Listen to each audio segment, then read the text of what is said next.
Hello, welcome back to Scientific Terminology, where today we're going to be talking about temperature and what exactly that means. There's kind of a confusion about what exactly temperature is, so we're going to be talking about what temperature means in this video.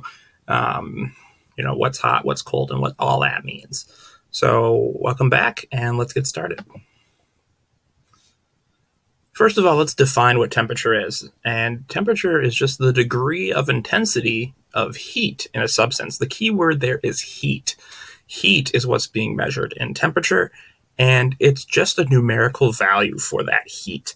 So we're really just kind of assigning a value to how much heat is in something, whether that be a body or water or an object, right? So we're just kind of trying to give a numerical value for that. Hot means there's a lot of heat, and then cold means that something has the absence of heat, right? Cold is not really a thing. It just means there's not as much heat there. So that's what cold means. It means there's no heat or less heat, right, than whatever's touching it. There are 3 different temperature scales that we use. The main ones, at least. There are others, but there are 3 main ones. The first one that we're most familiar with in America is Fahrenheit. And it's set using the water's transition points. 32 degrees Fahrenheit was set as when water freezes, and then 212 degrees Fahrenheit is when water boils. Now, Celsius is another temperature scale, and that's what's used by most scientists.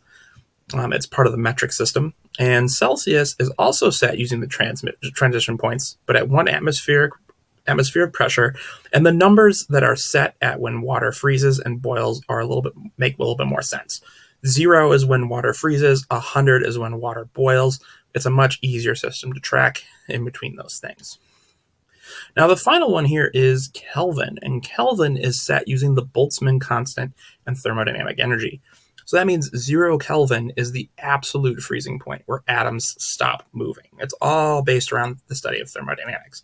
And once again, thermodynamics is about how heat moves around. So this is kind of like the gold standard of temperature scales. And that's also because it's tied to a natural constant like the Boltzmann constant. So it's not tied to something like water freezing or boiling, which can be affected by things that have been dissolved in it and all that kind of stuff.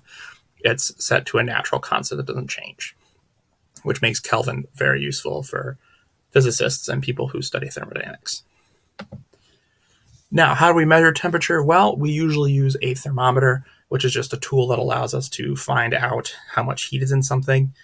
The theoretical lowest temperature is absolute 0 or 0 Kelvin. However, that temperature hasn't been able to be achieved in lab. We haven't been able to make atoms stop moving.